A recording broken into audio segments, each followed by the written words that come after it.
ಒಂದು ಚಿಂತನೆ ಬೇಕು. ಹಿಂದೂ ಧರ್ಮದಲ್ಲಿ ಬದುಕಬೇಕಾಗಿದ್ದ ದೀನತೆ ಬದುಕಿದ್ಯಾ ಬಂದಿದ್ಯಾ ಬೇರೆ ಧರ್ಮಗಳಿಗೆ? ಹೇಳ್ಬಿಡ್ಬೇಕು ಸರ್ಕಾರಕ್ಕೆ ನಮಗೆ ಬೇಡ ಅಂತ ಹೇಳಿ. ಯಾಕೆ ಹಿಂದೂ ಧರ್ಮಗಳ ಬಗ್ಗೆ ಬದುಕಬೇಕಾ? ನಿಮ್ಗಂತ ಒಂದು ಸ್ವಂತಿಕೆನ ಇಲ್ವಾ? ಸ್ವಂತ ಕಾಲ ಮೇಲೆ ನಿಲ್ಲಕ್ಕೆ ಅದೇ ಹೇಳ್ತೀರಾ? ಇಲ್ಲ ಚಂದ್ರಶೇಖರ್ ಅವರೇ, ನಿಮಗೆ ಒಂದು ಡೈರೆಕ್ಟ್ ಪ್ರಶ್ನೆಯನ್ನ ಕೇಳ್ತೀನಿ. ಇವತ್ತು ಇಲ್ಲಿ ಕೂತ್ಕೊಂಡು ಇಷ್ಟೊಂದೆಲ್ಲ ಹೇಳ್ತಿದ್ದಾರೆ, ನಾಚಿಕೆ ಆಗ್ಬೇಕು ಅಂತಾರೆ ಸರ್ಕಾರಕ್ಕೆ, ಅಷ್ಟು ಧೈರ್ಯ ಪಾಪ ಅವ್ರಿಗೆ. According to 42nd Amendment of Constitution of India, Article 15, 16, 25, 28 prohibit any discrimination between groups, religion, caste, ಹಿಂದೂಗಳು ದುಡ್ಡು ಚೆನ್ನಾಗಿರುತ್ತದೆ, ಮುಸ್ಲಿಂ ದುಡ್ಡು ಕ್ರಿಶ್ಚಿಯನ್ ದುಡ್ಡು ಮುಟ್ಟಬಾರ್ದು.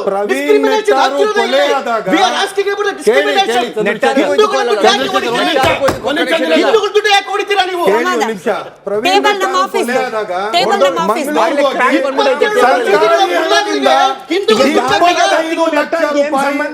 ಅವರು ಕೊಡ್ತಾರೆ. ಅದೇ ಪಕ್ಕದಲ್ಲಿ ಮಸೂದ್ ಫಾಜಿಲ್ ಕೊಲೆ ಆಗಿರುತ್ತೆ.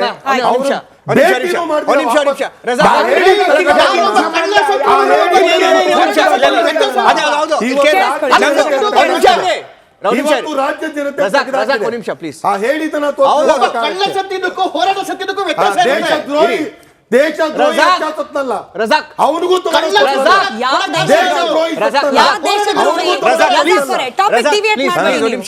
ನಿಮಿಷ ನನ್ನ ಪ್ರಶ್ನೆ ಸ್ವಾಮೀಜಿಗೆ.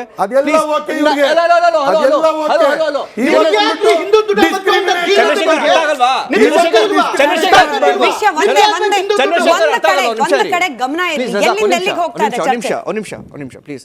ನಿನ್ನೆ ತಾನೇ ಡಿಬೇಟ್ ಮಾಡಿದ್ರಿ, ನಮ್ಮ ಚರ್ಚೆ ಸಬ್ಜೆಕ್ಟ್ ಏನಿದೆ ಅಂದ್ರೆ ರಾಹುಲ್ ಗಾಂಧಿ ಅಲ್ಲೋಗಿ ಯಾರಿಗೋ ವಾಯನಾಡಲ್ಲಿ 15 ಲಕ್ಷ ಕೊಟ್ಟಿದ್ದಂತೆ, ಫೋನ್ ಮಾಡಿ ಹೇಳಿದ ಕಾಸು ಕೊಡೋದಕ್ಕೆ. ಯಾಕೆ ಕೇರಳ ಸರ್ಕಾರ ಸುಮ್ಮನೆ ಅದು ಇನ್ನೊಂದು ಡಿಬೇಟ್ ಮಾತಾಡಲ್ಲ ಅದ್ರ ಬಗ್ಗೆ. ಒಂದ್ ನಿಮಿಷ ಸ್ವಾಮೀಜಿ ಪ್ರಶ್ನೆ.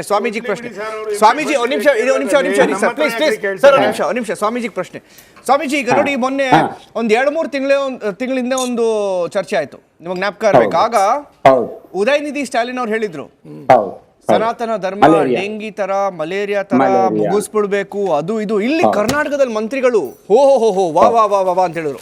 1-2-3 ಜನ ಆನ್ ರೆಕಾರ್ಡ್ ಹೇಳಿದ್ರು, ಆನ್ ರೆಕಾರ್ಡ್ ಡಿಫೆಂಡ್ ಮಾಡಿದ್ರು. ನನ್ನ ಹೆಸರು ಹೇಳಲ್ಲ ಮಂತ್ರಿಗಳು ಯಾರ್ಯಾರ ಅಂತ. ಒಂದ್ ನಿಮಿಷ. ಈಗ ನೋಡಿ, ದೇವಸ್ಥಾನಗಳಿಂದ ಟ್ಯಾಕ್ಸ್ ಬೇಕು ಅಲ್ವಾ? ಆಲ್ರೆಡಿ ಇದ್ದದ್ದು. ಒಂದ್ ನಿಮಿಷ ಇರಿ.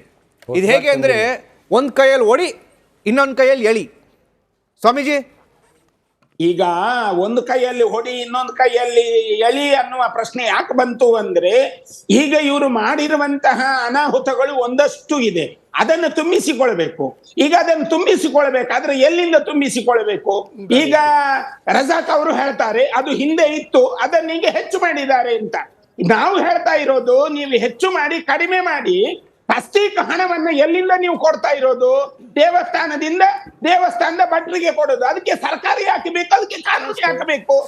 ಹಾಗಾಗಿ ಸರ್ಕಾರ ಕೊಡಬೇಕಾದ ಸರ್ಕಾರದ ಹಣವನ್ನ ಇವತ್ತು ನೀವು ಸಾರಿಗೆ ನಿಗಮಕ್ಕೆ ಕೊಡ್ತಾ ಇಲ್ವೇ? ಸರ್ಕಾರನೇ ಕೊಡ್ತಾ ಇರೋದಲ್ಲ ಸಾರಿಗೆ ನಿಗಮಕ್ಕೆ. ಸಾರಿಗೆ ನಿಗಮಕ್ಕೆ ಯಾರು ಕೊಡ್ತಾ ಇರೋದು? ಆ ನಷ್ಟವನ್ನು ಯಾರು ಭರಿಸ್ತಾ ಇರೋದು? ಸರ್ಕಾರನೇ ಭರಿಸ್ತಾ ಇದೆ. ಹಾಗೇನೆ ದೇವಸ್ಥಾನಕ್ಕೂ ಕೂಡ 25 ಲಕ್ಷ ಸರ್ಕಾರನೇ ಕೊಡ್ಲಿ, 25 ಕೋಟಿ ಸರ್ಕಾರನೇ ಕೊಡ್ಲಿ. ಅದನ್ನು ಮೊದಲು ಮಾಡ್ಲಿ. ದೇವಸ್ಥಾನದಿಂದ ತಕೊಂಡು ಹುಂಡಿ ಹಣವನ್ನ ತಕೊಂಡು ದೇವಸ್ಥಾನದ ಅರ್ಚಕರಿಗೆ ತಸ್ತಿ ಕೊಡೋದು ಏನ್ ದೊಡ್ಡ ಸಾಧನೆ ಅಲ್ಲ. ಅದನ್ನು ಹೆಂಗೆ ನೀವು ಟ್ಯಾಕ್ಸ್ ಅಂತ ಭಾವಿಸ್ತೀರಿ? ಅದ್ರ ಮೇಲೆ ಹೆಂಗೆ ಟ್ಯಾಕ್ಸ್ ವಿಧಿಸ್ತೀರಿ? ಹಾಗಾಗಿ ಇದು ಏನಾಗಿದೆ, ಇವರಿಗೆ ಮಾಡಿಕೊಂಡಂತ ರಾಜ್ಯಾಂತಗಳು ಬಹಳ ಇದೆ, ಅದನ್ನು ತುಂಬಿಸಿಕೊಳ್ಬೇಕಲ್ಲ. ಇಲ್ಲದಿದ್ರೆ ಮಾಧ್ಯಮದವರು ನೀವು ಸ್ಪಷ್ಟಪಡಿಸಬೇಕು, ಇದು ಹೊಸ ಕಾಯ್ದೆ ಕಾನೂನಲ್ಲ, ಇದು ಇದ್ದ ಕಾನೂನನ್ನೇ ಅಮೆಂಡ್ ಮಾಡಿದ್ದಾರೆ. ಇದನ್ನ ನೀವು ಸ್ಪಷ್ಟವಾಗಿ ಹೇಳ್ಬೇಕು.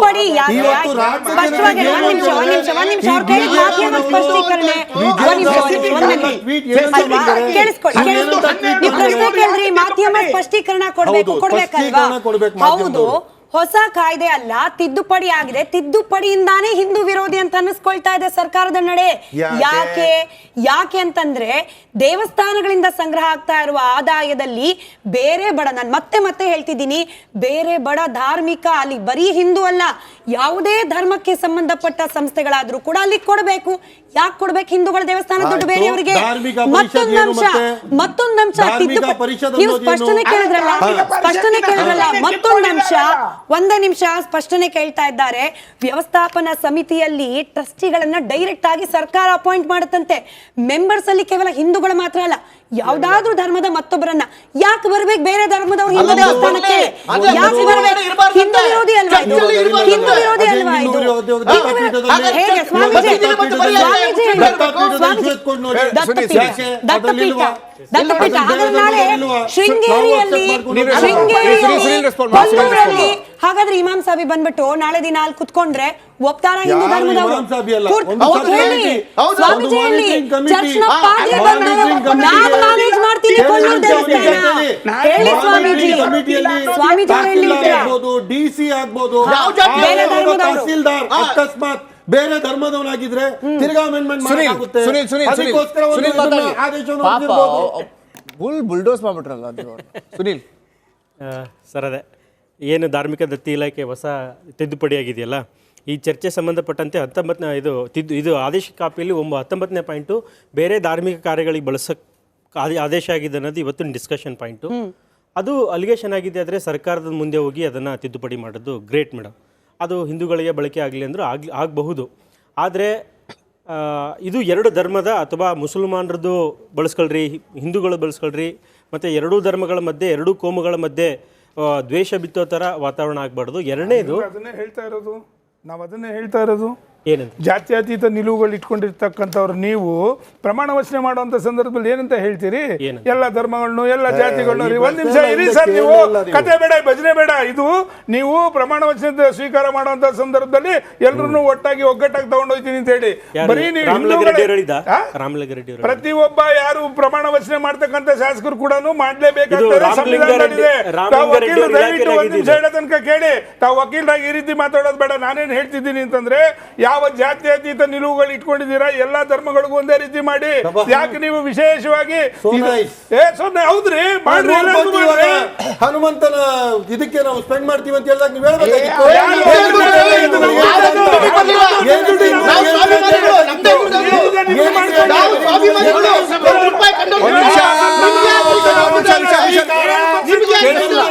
ಕೇಳಿಸ್ತಿಲ್ಲ ರೀ.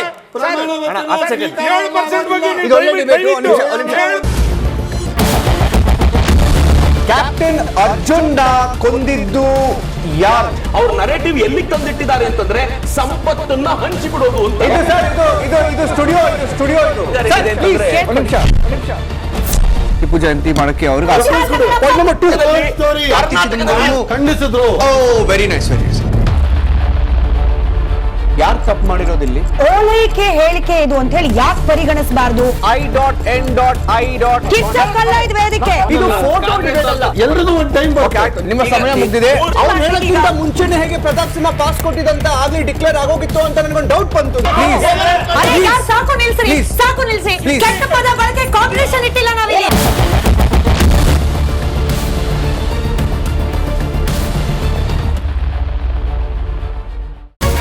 ರಿಪಬ್ಲಿಕ್ ವರ್ಡ್ ಆಪ್ ಇದು ಕೇವಲ ಅಪ್ಲಿಕೇಶನ್ ಅಲ್ಲ, ಸಮಗ್ರ ಸುದ್ದಿಗಳ ಸಂಪರ್ಕ ಮಾರ್ಗಕ್ಕೆ ಕ್ರಾಂತಿಕಾರಿ ಬದಲಾವಣೆ. ರಿಪಬ್ಲಿಕ್ ವರ್ಡ್ ಆಪ್ ಕೇವಲ ಸುದ್ದಿ ಅಪ್ಲಿಕೇಶನ್ ಪರಿಚಯಿಸ್ತಾ ಇಲ್ಲ, ಬದಲಾಗಿ ಡಿಜಿಟಲ್ ಸುದ್ದಿ ಬಳಕೆಯ ಹೊಸ ಯುಗಕ್ಕೆ ನಾಂದಿ ಹಾಡ್ತಾ ಇದೆ. ಇದೊಂದು ಬ್ರೇಕಿಂಗ್ ನ್ಯೂಸ್, ಪ್ರಭಾವಶಾಲಿ ಕಾರ್ಯಕ್ರಮಗಳಿಗೆ ಗಟ್ಟಿಯಾದ ನ್ಯೂಸ್. ಇಲ್ಲಿ ಕೇವಲ ತಾಜಾ ಸುದ್ದಿ, ಅದರ ನೇರ ಪ್ರಸಾರ ಮತ್ತು ಚರ್ಚೆಗಳಿಗೆ ಮಾತ್ರ ಅವಕಾಶ. ರಿಪಬ್ಲಿಕ್ ವರ್ಲ್ಡ್ ಆಪ್ ಡೌನ್ಲೋಡ್ ಮಾಡಿಕೊಳ್ಳಿ. ಗೂಗಲ್ ಪ್ಲೇಸ್ಟೋರ್ ಮತ್ತು ಆಪಲ್ ಆಪ್ ಸ್ಟೋರ್ನಲ್ಲಿ ಲಭ್ಯವಿದೆ.